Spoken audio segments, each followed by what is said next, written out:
வணக்கம் மக்களே, அனைவருக்கும் வணக்கம். இன்றைக்கி நம்ம இந்த ஒரு வீடியோவில் அதை பற்றி பார்க்க போகிறோம் அப்படின்னு பார்த்தீங்கன்னா, டிஎன்எஸ்டிசி டிசிசியோடைய பணி நியமன ஆணைகள் எப்பொழுது வரும், இது குறித்து இந்த வீடியோவில் நம்ம முழுமையாக நம்ம பார்க்கலாங்க. ஸோ டிசிசியோடைய அப்பாயின்மெண்ட் ஆர்டர் ஏன் இன்னும் வெளியிடலை? ஸோ இந்த 1738 பேருக்கு அப்பாயின்மெண்ட் ஆர்டர் அனுப்பிட்டேன்னு சொல்கிறீங்களே, எங்கே சார் எங்களுக்கெல்லாம் அப்பாயின்மெண்ட் ஆர்டர் வரல அப்படின்னு நிறைய பேர் கேள்வி கேட்குறீங்க.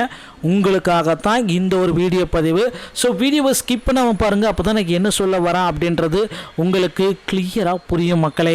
ஸோ தமிழகத்தில் போக்குவரத்து கழகத்தில் டிரைவர் கம் கண்டக்டர் இந்த பணியிடங்களை நிரப்புவதற்காகவே பார்த்திங்கன்னா கடந்த ஏப்ரல்லேருந்து விண்ணப்பிச்சு ஜூலையில் தேர்வு நடத்தி செப்டம்பர் அக்டோபரில் செய்முறை தேர்வு வண்டி ஓட்டி காட்டி 1738 3274 வேகன்சிஸ்க்கு 1732 பேருக்கு ரெடியாக அப்பாயின்மெண்ட் ஆர்டரை வச்சுருக்காங்க. ஸோ அமைச்சர் பார்த்திங்கன்னா பர்மிஷன் கொடுத்துட்டாரு அப்படின்னா உடனடியாக அப்பாயின்மெண்ட் ஆர்டர் வீடு தேடி வந்துடுங்க. ஸோ உடனே நீங்கள் பார்த்தீங்கன்னா வண்டி ஓட்ட ஆரம்பிச்சிக்கலாம்.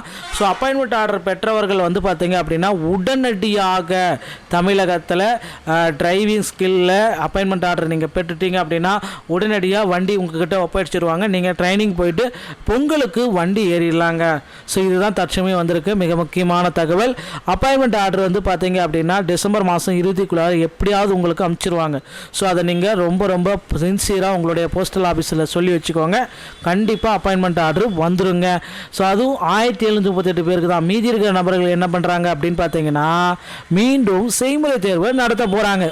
அதற்கு பார்த்தீங்கன்னா செய்முறை கடிதங்கள் எல்லாமே தற்சமயம் அங்கங்கே வெளியிட்டு தான் இருக்காங்க. எல்லாருக்குமே பார்த்தீங்கன்னா செய்முறை கடிதம் நிறைய பீப்புள்ஸ்க்கு வந்திருக்கு, ரிஜெக்ட் ஆன பீப்புள்ஸுக்கு வந்திருக்கு, இன்டர்வியூ போகாதவங்களுக்கு வந்திருக்கு. அதுக்கு அடுத்து பார்த்தீங்கன்னா மீதி இருக்கிற சிலர் அனுப்பாத நபர்களுக்கு கூட இப்போ பார்த்தீங்கன்னா செய்முறை கடிதம் போயிருக்குங்க. ஸோ அதை எடுத்துகிட்டு நீங்கள் அந்த தேதிகளில் டிசம்பர் 23, 24, 26 அந்த மாதிரி தேதிகளில் செய்முறை தேர்வு நடக்குது. ஸோ அந்தந்த மாவட்ட வாரியாக இருக்கிற மண்டலங்களில் நீங்கள் போயிட்டு செய்முறை தேர்வை வண்டி ஓட்டி காட்டணுங்க. ஸோ வெல் எக்ஸ்பீரியன்ஸான டிரைவர் கண்டக்டர் மட்டும்தான் எடுக்கிறாங்க. ஸோ அங்கே போயிட்டு நீங்கள் போகிறப்ப மெடிக்கல் ஃபிட்னஸ் சர்டிஃபிகேட்டு, கண் பார்வை திறன், காது கேட்கு திறன், விஷன் சர்டிஃபிகேட்டு, டாலரன்ஸ் சர்டிஃபிகேட்டு எல்லாமே எடுத்துகிட்டு போங்க. இது இருந்தால் மட்டும்தான் அக்செப்ட் பண்ணுவாங்க. இப்போ ரொம்ப ஸ்ட்ரிக்டாக பிடிக்க போகிறாங்க. அதனால் எல்லா டாக்குமெண்ட்டுமே கரெக்டாக இருக்கிற மாதிரி பார்த்துக்கோங்க. அடுத்து இன்னொரு விஷயம் என்ன அப்படின்னு பார்த்தீங்கன்னா, வண்டி ஓட்ட கண்டிப்பாக தெரியணும். வண்டி ஓட்ட தெரியலனா தயவு செய்து இன்டர்வியூக்கே போகாதீங்க. திட்டி அனுப்பிச்சிடுவாங்க, ரிஜெக்ட் பண்ணிடுவாங்க. ஏன்னா மெயினான ஸ்கில்லே இதில் பார்த்தீங்கன்னா டிரைவர்னா டிரைவிங், கண்டக்டர்னா கண்டக்டிங், இந்த மெயினான ஸ்கில்லே உங்கள்கிட்ட இல்லை அப்படின்னா உங்களுக்கு தகுதியே இல்லை அப்படின்ற மாதிரி தாங்க குறிப்பிட்டே சொல்கிறாங்க. அதனால் வண்டி ஓட்ட தெரியாதவங்க தயவுசெய்து இன்டர்வியூக்கு போகாதீங்க. தகுந்து கற்றுக்கிட்டு நல்லா வண்டி ஓட்டுறவங்க மட்டும் போனுங்க. ஏன்னா மக்களுடைய 68 பேர் போகிறாங்கன்னா 100 பேர் பயணிகள் போகிறாங்கன்னா பயணிகளுடைய மொத்த உயிரும் உங்கள் ஒரு ஆள் கையில் தான் இருக்குது. ஸோ பயணிகளுடைய பாதுகாப்பு என்றது இப்போ பார்த்திங்கன்னா ரொம்ப இம்பார்ட்டண்ட்டாக கருதியிருக்காங்க. ஏன்னா டிரைவர்கள் ஆங்காங்கே போக்குவரத்து கழகத்தில் ஆக்சிடென்ட் நடக்குது. டிரைவர்களுக்கு தற்சமயம் பயிற்சிகளும் வழங்கப்பட்டு வருதுங்க. ஸோ போக்குவரத்து கழகத்தில் இந்த டைம் பார்த்திங்கன்னா வரக்கூடிய 2026 டிரைவர் தனியாக கண்டக்டர் தனியாக எடுக்க போகிறாங்க. ஸோ டிரைவர் கம் கண்டக்டர் அப்படின்றத அடுத்துட்டு டிரைவர் தனியாகவும் கண்டக்டர் தனியாகவும் தமிழக அரசு போக்குவரத்து கழகத்தில் அதிகப்படியான ஆட்களை நியமிக்க போகிறாங்க.